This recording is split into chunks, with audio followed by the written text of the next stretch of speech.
여러분 안녕하십니까? 둘째 날 이렇게 여러분들을 다시 뵙게 돼서 반갑습니다. 아름다운 이 악기의 음률로 우리의 마음 가운데 큰 감동을 끼쳐주시고 또 하나님께 영광을 돌려주신 우리 오케스트라 단원들에게 감사합니다. 역시 별내교회는 오케스트라가 이렇게 훌륭하게 준비가 되어 있네요.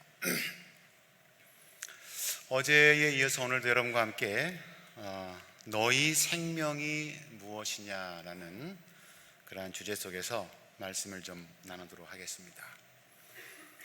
어제 우리는 우리의 생명이 마치 안개처럼, 아침 안개처럼 그저 잠깐 있다가 사라져버리는 그런 존재라는 사실을 말씀을 통해서 확인하게 되었습니다.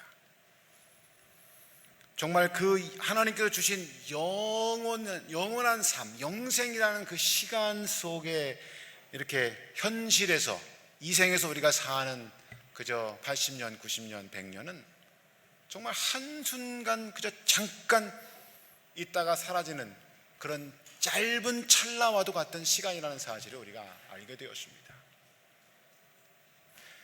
그래서 이 땅에서의 우리의 궁극적인 삶의 목적은 이 땅에서 무엇인가를 이루고 만족하고 성공하기 위해서 노력하는 것이 아니라 내세의 영원한 삶을 위하여 준비하는 생애를 사는 것이 참된 그리스도인의 삶이라는 것을 우리가 또 확인을 해 보았습니다.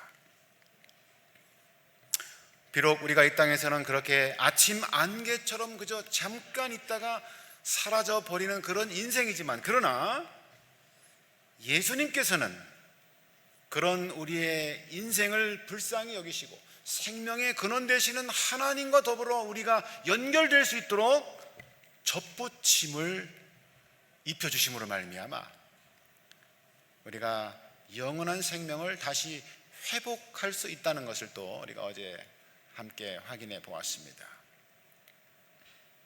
오늘은 두 번째로 우리의 생명에 대해서 또 다른 측면을 여러분과 함께 좀 살펴보기를 원합니다. 바로 그것은 죽음에 관한 것입니다.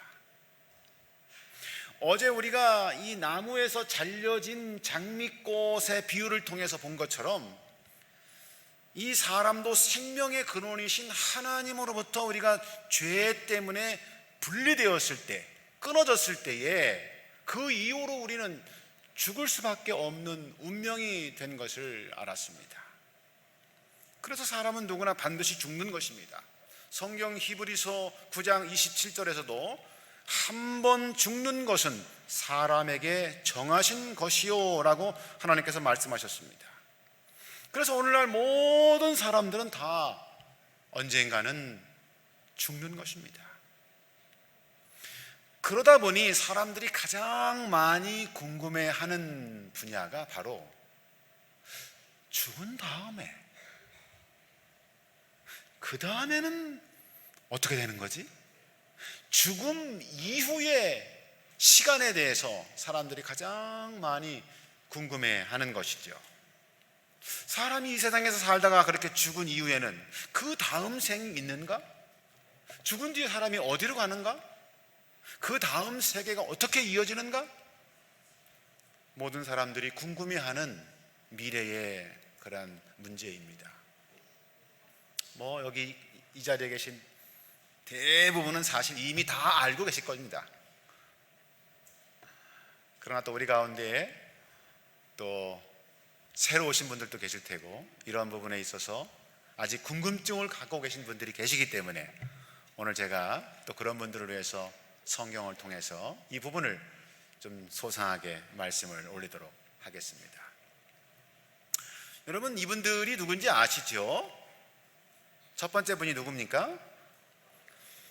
마더 테레사라고 일컬어지는 테레사 수녀님이십니다. 그 다음 분은요, 한경직 목사님이시고, 그 다음 분은 여러분들이 혹시 아시는 분이 있을지 모르지만 아마 잘은 모르실 거예요. 이수연 씨라고 2001년도에 일본에 유학 갔다가 지하철역에서 이렇게 술을 먹고 철로에 떨어진 그 일본 사람을 구하기 위해서 뛰어들었다가 그만 늦어서 기차에 치여서 죽은 그러한 청년입니다. 그 당시에 일본 사회에 아주 큰 이슈를 던지면서 일본 사람들은 그 천류에 떨어진 사람을 아무도 무관심하게 관심을 갖지 않았는데 오히려 한국에서 온 이 청년이 그 사람을 구하기 위해서 뛰어들었다가 죽었다고 해서 이 사람을 의인으로 그렇게 칭하면서 요즘도 일본에서는 해마다 이 사람을 추모하는 그러한 행사들을 하고 있는 것으로 알고 있습니다. 여기 이 세 분은 여러분 다 어떤 삶을 사신 분들입니까? 남을 위해서 자신을 희생하면서 정말 선한 삶을 산 의인들입니다. 그리고 이분들은 지금 세 분이 다 이 세상에 계시지 않습니다. 이미 다 돌아가셨습니다. 아마 이분들은 틀림없이 그렇게 이 세상에서 살 때에 정말 다른 사람을 위하여 자신의 생명까지도 아끼지 아니하고 헌신하는 삶을 살았기 때문에 틀림없이 아마 구원을 받았을 것입니다. 그렇지요? 그래서 아마 지금쯤 이 세 분은 다 하늘 천국에 가 계실 것입니다. 그렇지요?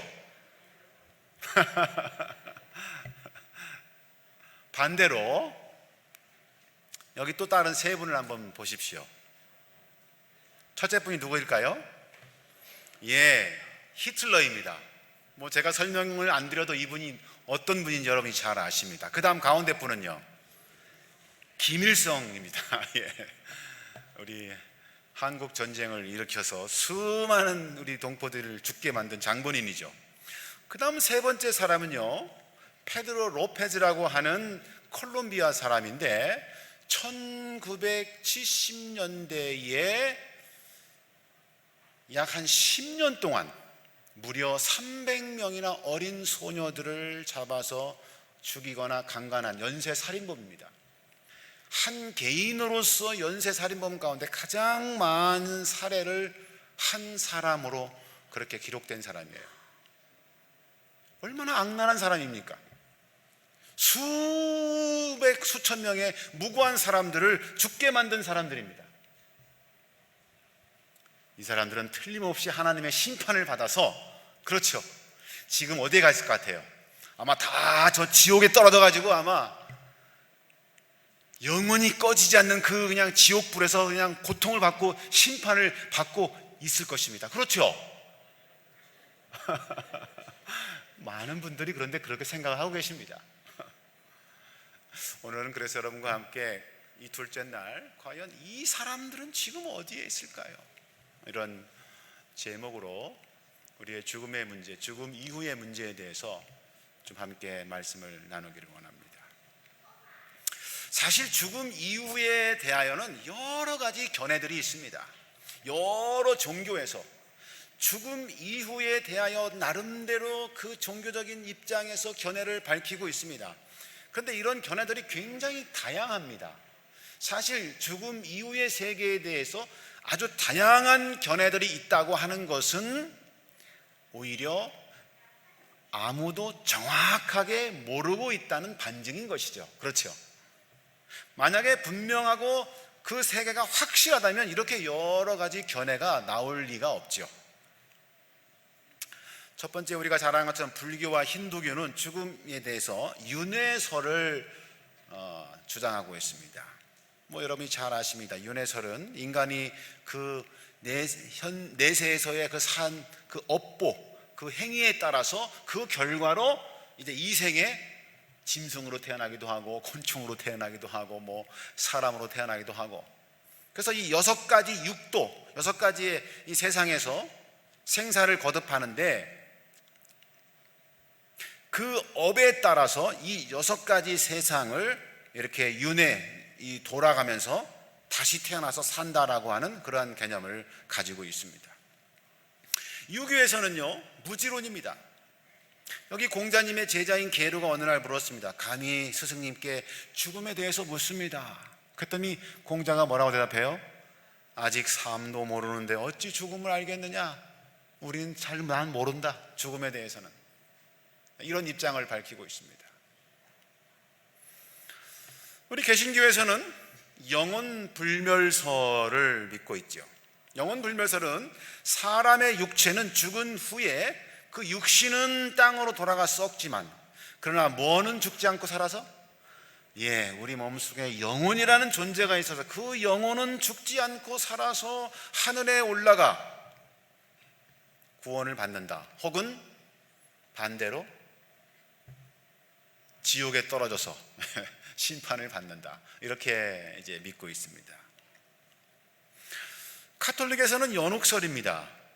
영혼이 죽지 않고 영혼 불멸에 대한 것이 같으면서 가톨릭은 연옥이라고 하는 곳에서 아직 하나님 앞에 나아가기 전에 연옥의 불에 정화된 다음에 그 다음에 천국에 들어간다라고 믿고 있습니다.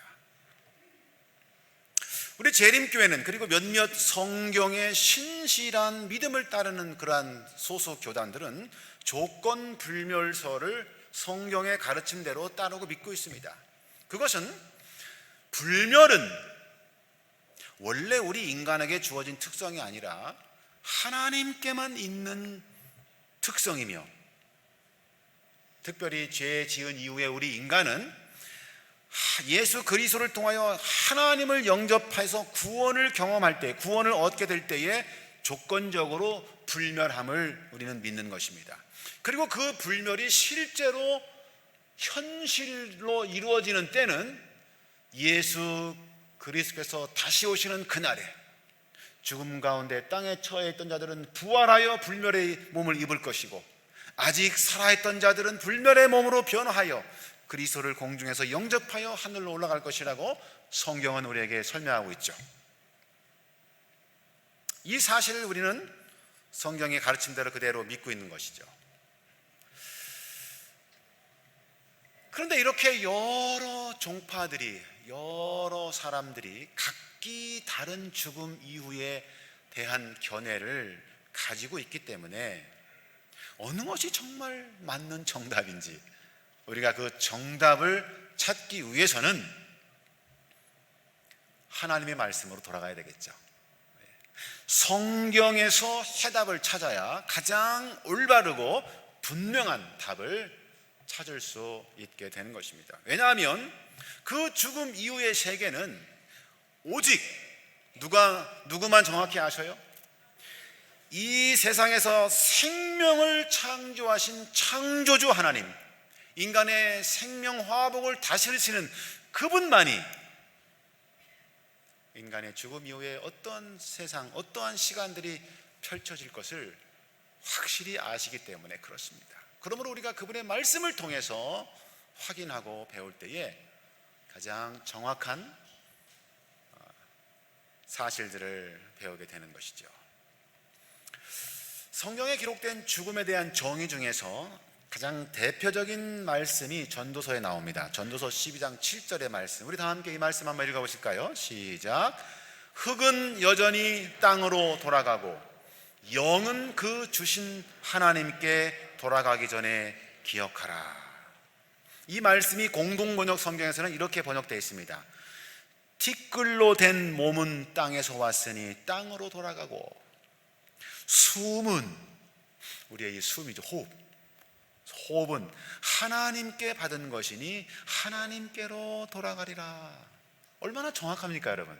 그렇죠? 여러분, 이 말씀의 뜻은 뭐예요? 우리가 모든 사람이 악인이든 의인이든 관계없이 아무튼 모든 사람이 죽었을 때에, 죽으면 우리 죽은 육신은 땅에 갖다 묻으면 썩어서 그냥 흙으로 돌아가는 것이고, 그죠? 우리의 이 호흡, 생명은 원래 하나님께 속한 것이니 하나님께서 주신 그 생명이 하나님께로 취함받는다라고 전도서에서는 정확하게 이 죽음의 문제에 대해서 우리에게 기록하고 있습니다. 그런데 많은 사람들은 여기서 흙은 여전히 땅으로 돌아가고 이 영은 할 때 이 영을 흔히 생각하는 영혼으로 그렇게 이해하는 사람들이 많습니다. 그렇게 이해하는 그리스도인들이 많습니다. 과연 여기에 기록된 이 영이 일반적으로 생각하는 그 영원히 죽지 않는다는 그 영혼의 존재가 맞는지 우리가 좀 확인할 필요성이 있습니다.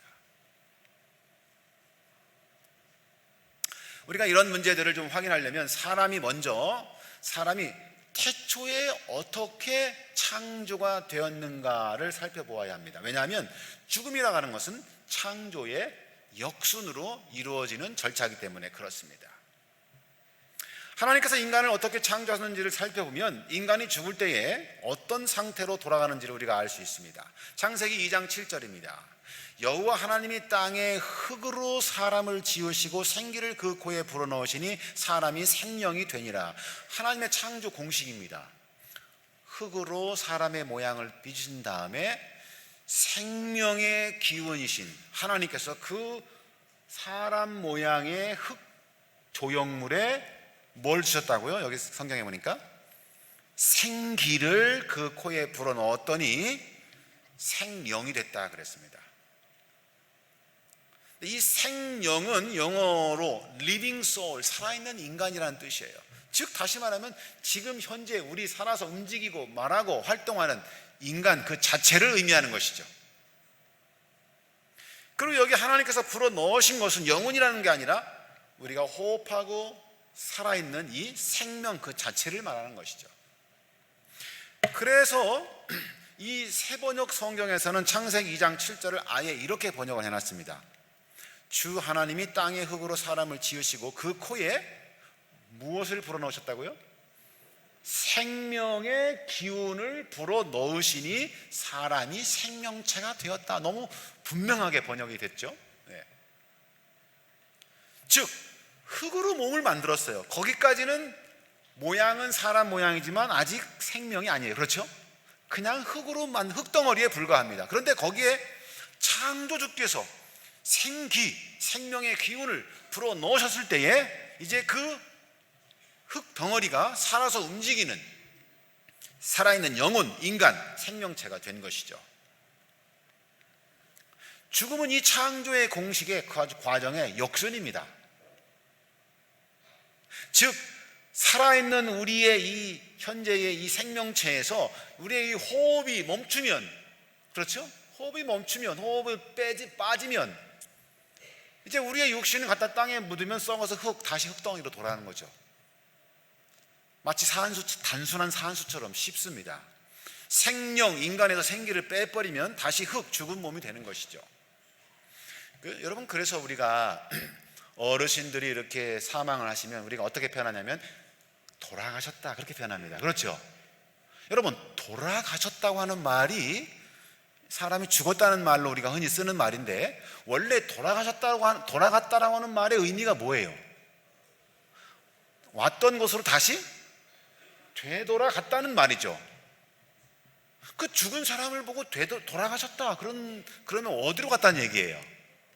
우리가 흙에서 왔으니 다시 흙으로 돌아갔다는 거죠. 그러고 보면 우리 한국말이 굉장히 성경적입니다. 성서적입니다. 이렇게 사실은 분명한데도 불구하고 사실은 성경의 여러 곳에 영혼이라는 단어 혹은 혹은 신이라고 하는 이런 표현들이 쓰여 있기 때문에 많은 사람들이 그런 표현을 마치 영혼이 존재하는 영혼인 것처럼 그렇게 오해하는 경우들이 많이 있습니다. 현재도 그렇게 오해를 하고 있죠. 그래서 우리가 성경에서 말하는 이 영혼은 어떤 의미로 기록이 되어 있는지를 좀 살펴볼 필요성이 있습니다. 여러분, 성경에 영혼이라는 단어는 206회나 등장하는데, 그 영혼이라는 단어는 다 일반적으로 사람들이 생각하는 그 영혼, 죽지 않고 영원히 산다는 그 영혼을 의미하는가 한번 확인해 보겠습니다.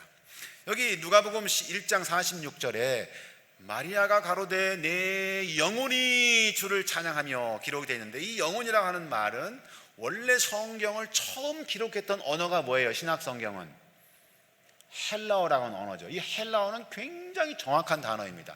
단어 속에 이 단어가 남성형인지 혹은 여성형인지 혹은 단수인지 혹은 복수인지 혹은 과거인지 현재인지 미래인지가 이 단어 하나, 동사 하나 속에 다 구분이 되어 있어요. 아주 굉장히 세계에서 아주 정확한 언어 가운데 하나예요. 하나님께서는 특별히 그런 정확한 언어를 가지고 성경을 기록하도록 이끄신 것은 아마 오해함이 없이 이해하도록 그렇게 하셨던 것 같아요.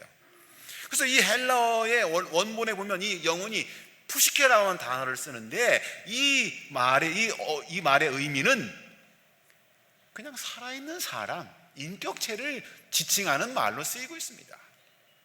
그러니까 마리아가 내 영혼이, 내 자신이 하나님을 찬양한다라고 노래하는 거예요. 뭐 내 속에 있는 어떤 혼이 따로 이렇게 분리가 돼가지고 찬양하는 것이 아니라 마리아 그 자체, 그 사람 자체가 찬양을 하는 것으로 쓰였습니다. 예수님께서 돌아갔을 때도 마찬가지입니다. 마태복음 27장 50절에 예수께서 다시 크게 소리 지르시고 영혼이 떠나시다 했을 때 이 영혼은 푸뉴마라는 단어를 쓰는데요, 이것은 숨, 우리의 호흡을 지칭하는 뜻을 가지고 있습니다. 그래서 공동번역 성경에서는 아예 이 부분을 예수께서 다시 한번 큰 소리를 지르시고 숨을 거두셨다, 이렇게 오해함이 없도록 번역을 해 놓았습니다. 또 다른 성경절을 볼까요? 예레미야 구약성경 38장 16절입니다. 우리에게 이 영혼을 지으신 여호와께서 사시거니와. 여기 구약성경은 이제 또 기록한 언어가 다르잖아요, 그렇죠? 구약성경을 기록한 그 원 언어는 히브리서입니다. 히브리서도 마찬가지로 굉장히 정확한 언어예요. 그 히브리서로 이 영혼은 네페시라고 하는 단어인데 역시 마찬가지로 사람의 목숨, 생명을 뜻하는 말입니다. 그리고 이 단어가 때로는 사람이 복수를 나타내는 그런 또 단어로도 이 네페시라고 하는 단어가 쓰이는데 민수기 19장 18절에 그런 용례로 이 단어가 기록이 되어 있습니다. 시편 146편 1절에는 내 영혼 할렐루야 내 영혼아 여호와를 찬양하라 할 때 역시 마찬가지로 네페시인데 살아있는 사람, 살아있는 인격체를 의미하는 말로 기록이 되어 있습니다. 여러분, 그래서요, 성경 어느 곳에도 사람이 혹은 그의 영혼이나 영이 천성적으로 불멸의 특성이나 혹은 그 상태를 지니고 있는 것으로 한 번도 묘사되어 있지 않다는 것입니다.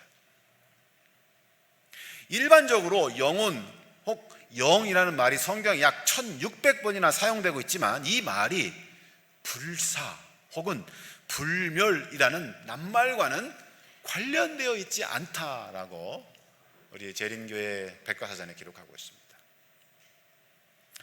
그러므로 일반적인 사람들이 생각하는 그런 영원히 죽지 않고 존재하는 그 영혼에 대한 기록은 사실 성경에 없습니다. 용어가 같아서 그렇게 오해하고 있는 것뿐이라고 생각이 됩니다. 그래서 여러분, 영혼은 본래 성경에 표현되어 있는 영혼은 불멸의 존재를 지칭하는 것이 아닙니다. 오히려 성경 에스겔 18장 4절에는 범죄하는 그 영혼은 죽으리라 하면서 영혼이 죽는다고 표현하고 있습니다. 오직 불멸은 누구에게만 속해 있다고요?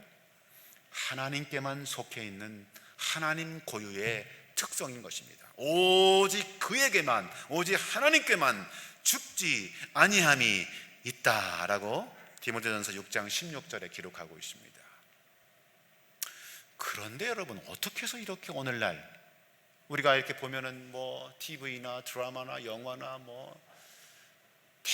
대부분의 사람들은 이 영혼 불멸을 마치 실제인 양 그렇게 믿고 기본적으로 깔고 오늘날 이 문화 속에 젖어 있는 것을 우리가 보게 돼요. 그렇죠?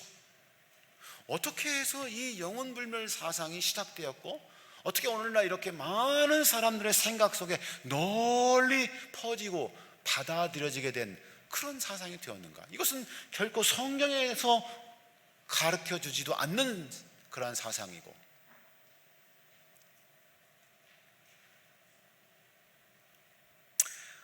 이렇게 되기까지는 에덴에서부터 원수 사단의 치밀한 노력이 있었습니다. 여러분, 우리가 창세기 2장 3장을 읽어보면 에덴 동산에서의 최초의 인류의 그 타락의 장면을 우리가 읽을 수 있습니다. 그렇죠? 하나님께서 이 세상을 창조하신 다음에 아담과 하와에게 동산에 있는 모든 과실을 다 먹으라고 주신 다음에 한 가지 먹지 말아야 될 조건을 주셨어요. 그렇죠? 뭐예요?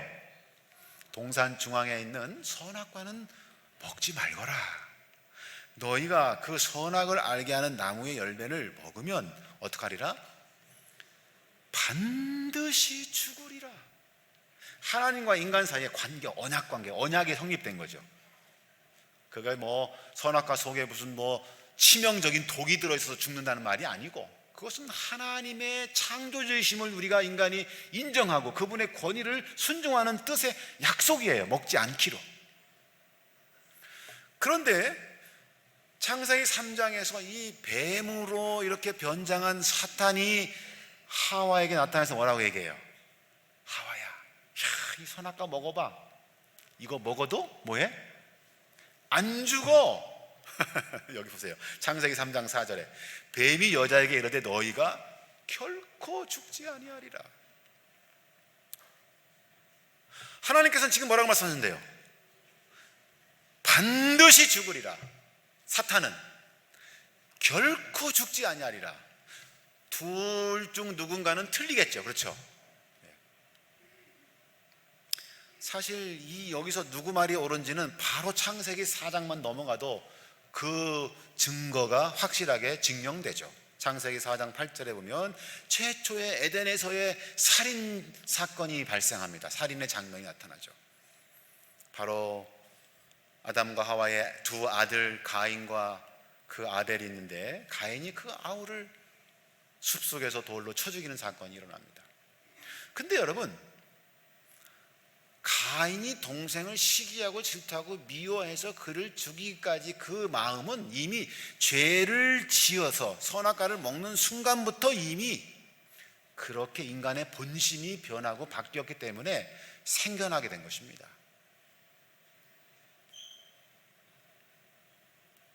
사단은 틀림없이 너희가 결코 죽지 아니라 얘기했는데 죽었어요. 그러니까 사단의 입장이 뭐가 된 거예요? 이제 자기가 거짓말을 했다는 것이 이제 드러나게 되겠죠. 그래서 사단은 또 거짓말을 합니다. 어떻게 거짓말을 해요? 사람이 몸은 죽었으나 뭐는 죽지 않았다? 영혼은 있어가지고 영혼은 죽지 않았다. 사단은 이 거짓말을 감추기 위해서 영혼이라는 것이 있어서 이 영혼은 죽지 않고 영원히 산다는 생각들을 사람들로 하여금 갖게 하고 그것을 사람들에게 퍼뜨리고, 실제로 사단 자신이 죽은 자의 영혼 행세를 하면서 현재까지도 인간들을 속이고 있는 것입니다. 이것이 바로 영혼 불멸의 시작입니다.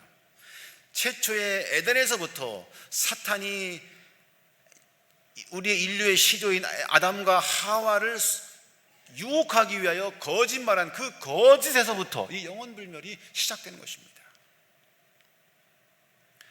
에덴에서 인간은 정령 죽으리라는 하나님의 말씀과 결코 죽지 아니하리라는 이 사탄의 미혹 사이에서 어느 한쪽을 선택했을 때 스스로의 운명을 선택하게 된 것입니다. 불행하게도 아담과 하와는 하나님의 말씀에 순종하지 않고 사단의 말을 따랐죠.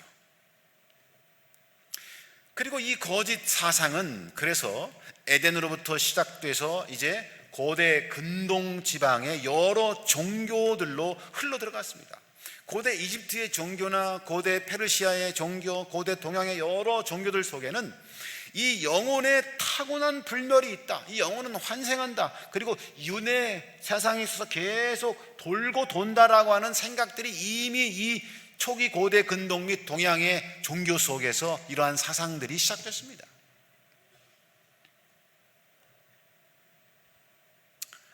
우리가 이 이집트에 가면 피라미드가 있지 않습니까? 또 스핑크스가 있고, 이 고대 이집트인들이 세운 이 피라미드와 그 속에 있는 미라는 사실은 그 당시에 영혼불멸 사상에 입각해서 만들어진 것입니다. 이 이집트의 왕들의 미라는 지금까지도 이제 보관이 되어 있고 또 박물관에 일부 있기도 한데요.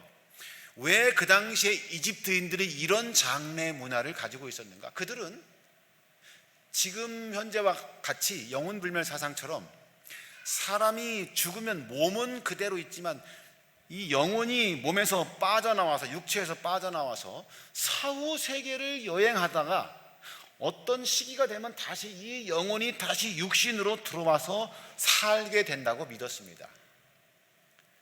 그래서 영혼이 빠져나간 이 육신이 나중에 다시 영혼이 돌아올 때 육신이 보존돼 있어야 영혼이 돌아올 수 있으니까, 그래서 미이라를 만들어 가지고 영혼이 돌아올 때까지 잘 보관을 해야 하는 것이었어요. 그런데 3,500년이 지난 지금도 그 영혼이 안 돌아오고 있습니다. 아직도 미라는 영혼이 돌아오기를 기다리고 있습니다.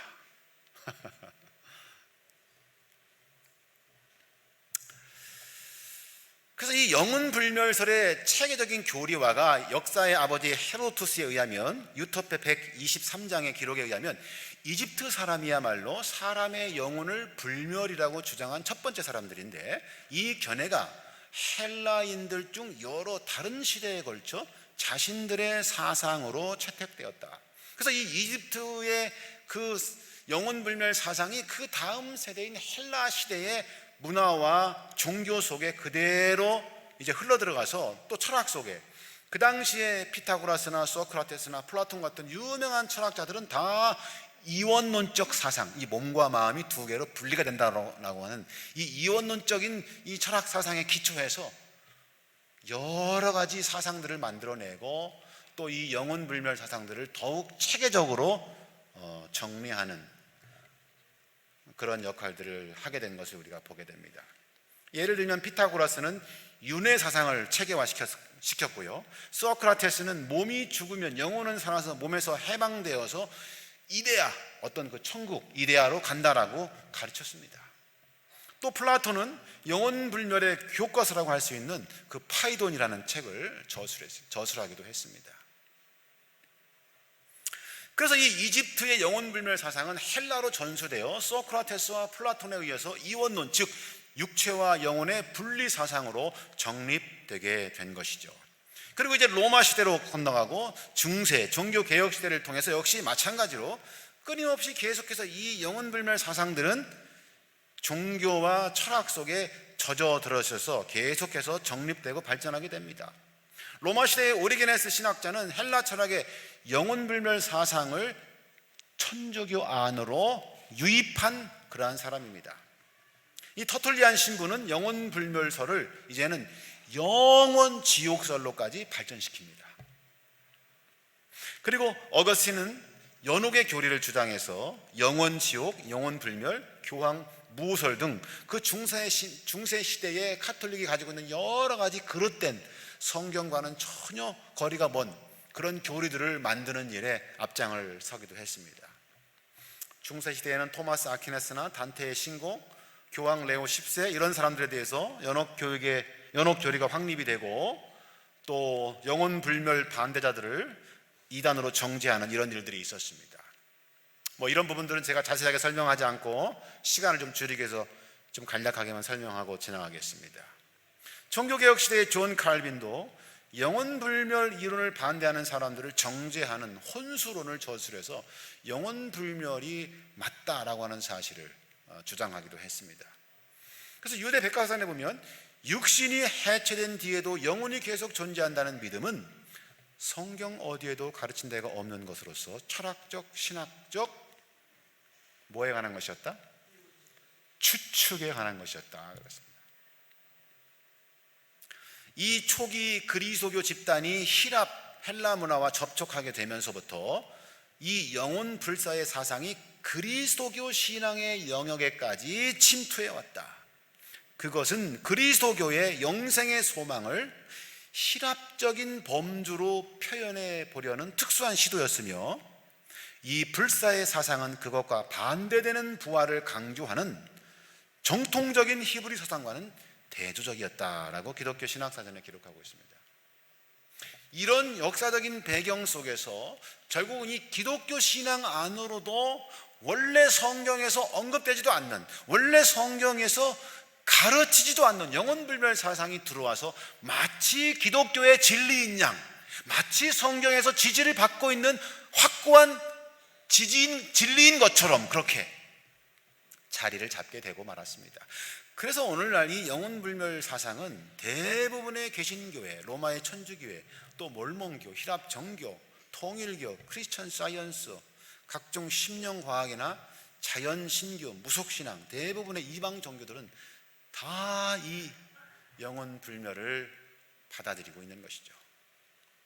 그러나 이런 시대에도 때때로 양심적이고 정직하며 성경의 진리를 그대로 믿기를 좋아하는 여러 신학자들은 여전히 영혼불멸 사상이 틀리다는 사실을 주장했습니다.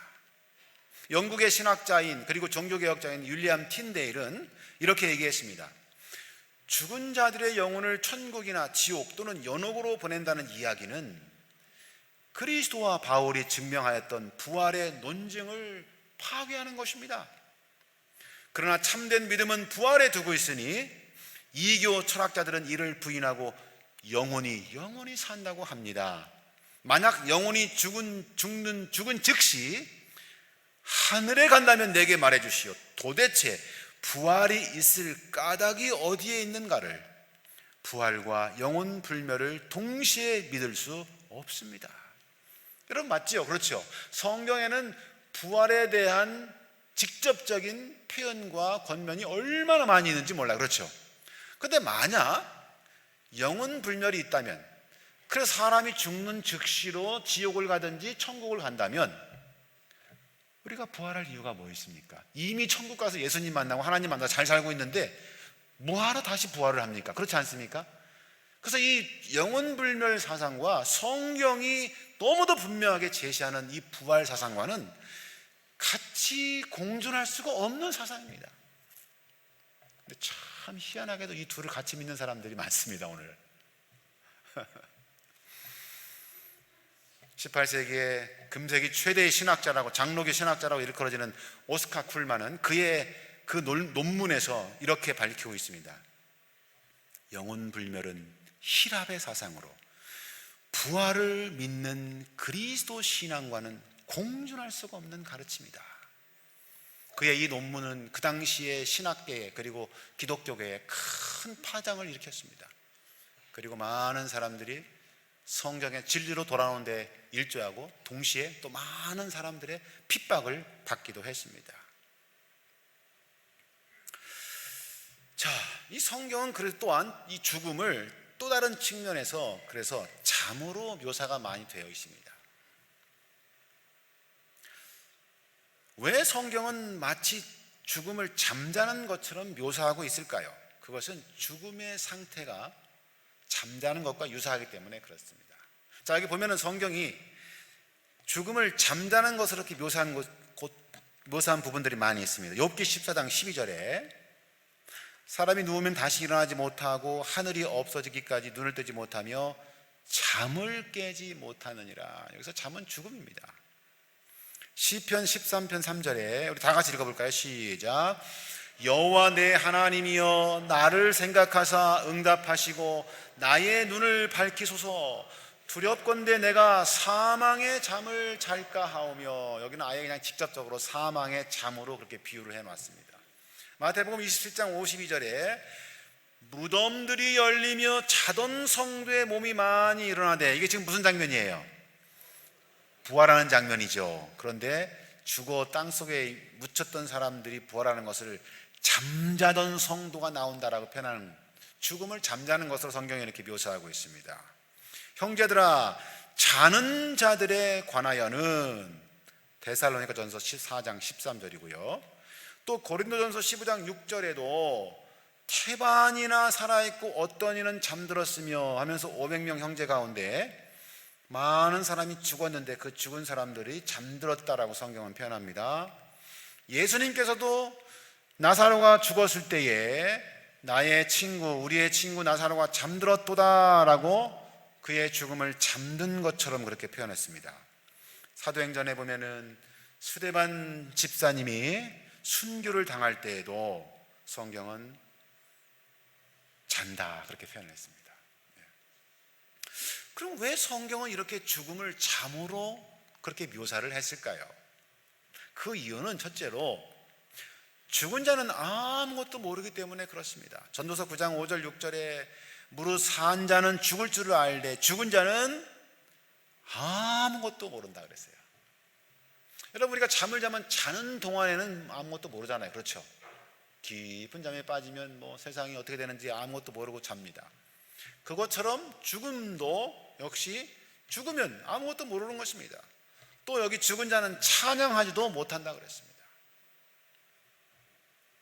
그것이 바로 죽음을 잠으로 묘사한 첫 번째 이유입니다. 두 번째는 우리가 잠을 자면 아침에 다시 깨어나서 일어나는 것처럼 죽음의 잠을 자는 모든 사람들도 다시 부활하여 깨어날 때가 있기 때문에 그렇습니다. 여기 데살로니가전서 4장 16절에 주께서 호령과 천사장의 소리와 하나님의 나팔로 친히 하늘로 쫓아 강림하시리니 그리스도 안에서 죽은 자들이 먼저 일어나고, 죽은 자들이 부활에 대한 이야기를 기록하고 있죠. 또 다니엘 10장 2절에는 땅의 티끌 가운데서 자는 자 중에서 많은 사람이 깨어나 영생을 받는 자도 있겠고, 이렇게 마치 잠을 자면 우리가 아침에 다시 잠을 깨고 새로운 하루를 시작하는 것처럼 이 죽음을, 지금 현재 죽음의 잠에 처해 있는 자들은 다시 언젠가는 틀림없이 부활하여 그 삶의 결과에 따라서 영생을 얻든 혹은 심판을 받든 할 날이 있기 때문에 성경은 죽음을 마치 잠자는 것처럼 그렇게 묘사하고 있다고 하는 것이지요. 자, 여러분, 이제 오늘 말씀을 좀 정리하고 이제 줄여야 되겠습니다. 오늘 우리는 이 영혼불멸에 관한 분명한 성경적인 설명들을 다 함께 들었습니다. 결론을 내려봅시다. 자, 여러분, 이 사람들이 지금 어디에 계시다고요? 천국이요?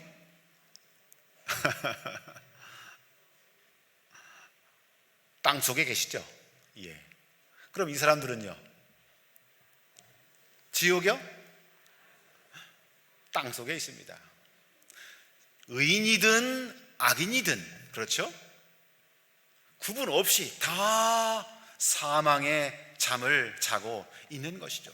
원래 하나님께서 흙으로 창조하셨으니 다시 흙으로 돌아가서 존재무의 상태로 되어 있는 것입니다. 그러면 그렇게 그냥 쭉 가는 것으로 끝나는 것일까요? 그 다음이 어떻게 될까요? 그 다음은 내일 말씀을 드리겠습니다.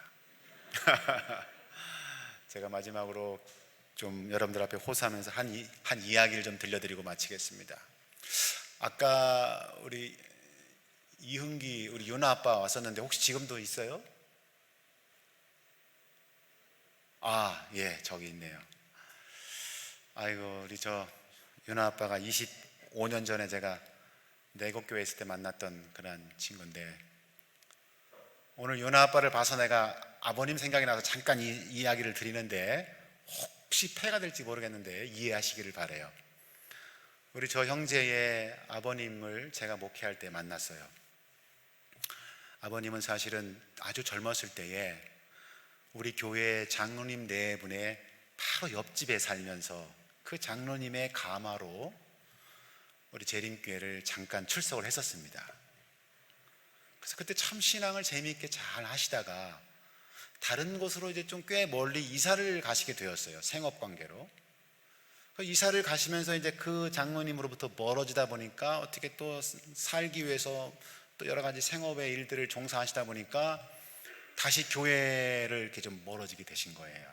그렇게 시간이 근 25년 이상이 지난 것입니다. 그런 세월을 지나면서 이분이 이제 마음속에 늘 그때 그 장로님 네 분의 그 가마 속에서 함께 교회를 다녔던 그 행복했던 시절이 있었는데 라고 하는 그 기억을 늘 가지고 있으면서 내가 언젠가는 좀 다시 그 교회에 가고 싶은데 했지만 이 하는 일이 워낙 바쁘다 보니까 그런 기회를 갖지 못했는데, 그렇게 한 20여 년 이상을 서로 이제 그 장로님 네하고도 연락이 끊어져서 이렇게 살다가 어느 날 길거리에서 우연히 그 장로님 네 분을 만난 거예요. 그래서 서로 반가워서 이제 안부를 전해 듣고 얘기를 하다 보니까 알고 보니까 생각보다 아주 가까운 곳에 살고 있는 거예요. 그래서 이제 그 만남을 계기로 다시 이제 그 장로님 네 분을 따라서 교회를 나왔는데, 그게 제가 목회하는 교회에 이제 나오신 거예요. 그래서 제가 우리 저 윤아 아빠의 그 부모님, 아버님을 배웠죠. 근데 이분이 말이죠, 뒤늦게 이렇게 회복한 그 신앙에 얼마나 열심을 내시는지요. 화요일 저녁, 금요일 저녁, 안식일, 집도 꽤 교회에서는 먼데 그 먼 거리를 마다하지 않고 열심히 교회에 나오시고, 또 말씀을 그렇게 아주 달게 받아들이세요. 제가 설교를 하면 제 설교가 별로 은혜도 없는 것 같은데도 아멘 아멘 하면서 그렇게 아주 막 은혜를 받으시면서 설교를 들으시는 거예요. 그래서 그분이 하루가 다르게 신앙이 다시 회복되고 막 자라는 게 눈에 보일 지경이에요. 그래서 그분이 교회에 오시니까 저도 덩달아 너무 행복한 거예요. 우리 목회를 하는 사람들은 그런 성도가 있어요. 너무 행복하잖아요. 그래서 성도가 열심을 내고 믿음 안에서 이렇게 착 성장하는 모습은 너무 행복한 거예요. 그런데 한 4개월쯤 그렇게 교회를 나오셨는데요, 어느 날 교회를 이분이 안 오셨어요. 그 다음 주에도 또 안 오셨어요. 그래서 확인해 봤더니 그만 좀 배가 좀 이상해서 병원에 가서 진단을 받아보니까 말기암이에요. 네. 더 이상 어떻게 손을 쓸 수가 없는 정도로 그렇게 위독한 그런 상황이 돼버린 거예요. 제가 이제 병원에 이렇게 방문을 가서 이제 기도해드리고 위로해드리고, 또 병원에서도 또 말씀을 함께 나누고, 그런 시간을 그저 아주 짧게, 제가 지금 기억이 꽤 오래돼서 기억이 정확하지는 않습니다. 그저 한 2-3달 정도 그렇게 했던 것 같아요. 그러고 돌아가셨어요. 근데 이 어르신이요, 그 병원에 계시는 동안에 제가 찾아가면, 목사님 너무 슬퍼하지 마세요. 저는 제가 이렇게 늦게나마 하나님을 다시 만난 것이 너무 행복합니다. 너무 기쁘고요. 그 다음에 제가 이렇게 질병으로 죽어도 다시 부활하여 살 줄을 저는 믿습니다. 그날에 목사님 다시 만나요 하면서 제 손을 잡는데 제가 오히려 더 큰 격려와 위로를 받는 거예요. 제가 오히려. 그래서 그런 확고한, 비록 짧았지만 확고한 믿음 가운데 거하시다가 그렇게 돌아가셨어요. 여러분, 이 영혼불멸의 사상은 우리의 신앙을 아주 잘못된 길로 인도하는 아주 그릇된 사상입니다. 이것은 성경에서도 전혀 언급되지도 않고 지지하지도 않는 사상이고요, 이것은 에덴에서부터 사단이 하나님의 백성들을 오류의 길로 인도하기 위해서 지어낸 거짓 그 교리입니다. 그런데 이것이 오늘날 수많은 사람들의 생각 속에, 수많은 그리스도인과 수많은 종교인들 사이에 퍼져서 성경의 진리를 이해하는 데 가림막 역할을 하고 있어요. 참 안타까운 일입니다. 오늘 여러분 가운데 물론 제가 설명드린 이 모든 내용들을 여러분들은 다 분명히 이미 다 이해했고, 이미 다 확신하고 있고, 이미 다 믿고 계시지만, 혹 행여나 이 부분에서 그동안 확신이 없으셨던 분이 있으시다면 오늘 이 시간을 통해서 여러분의 마음 가운데 영원하신 생명을 소유하신 분은 오직 하나님 그분이시며, 우리는 그분의 은혜 속에서 주어지는 영생의 선물을 조건적으로 주어진 그러한 사람들이라는 사실을 기억하시고, 너의 생명이 무엇이냐라고 부를 때에 하나님, 내 생명은 오직 하나님 당신 손에 달려 있습니다. 나의 모든 것을 주님께 맡기오니, 이런 믿음의 자세를 가지고 주님 앞으로 나아오시는 여러분 모두가 되시기를 간절히 바랍니다. 우리 내일 다시 한번 이 말씀을 나누겠는데요, 여기 죽음 이후의 과정에 대해서 요한복음 5장 28절 29절에는 이렇게 설명합니다. 이를 놀랍게 여기지 말라. 다 함께 같이 읽겠습니다. 시작. 이를 놀랍게 여기지 말라.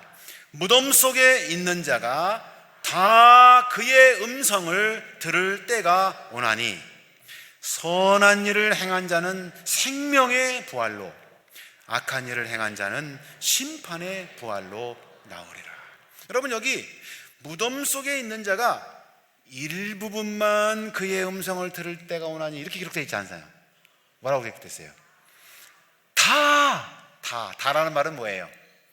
모두 악인이나 의인이나 뭐 한 살에 죽은 아이나 90, 100년을 살다가 돌아가신 분이나 관계없이 땅 속에 돌아가셔서 무덤 속에 지금 묻혀있는 모든 사람들이 다 주님께서 이 땅에 오셔서 일어나라 하시는 그분의 음성을 들을 때가 오는데, 그렇죠?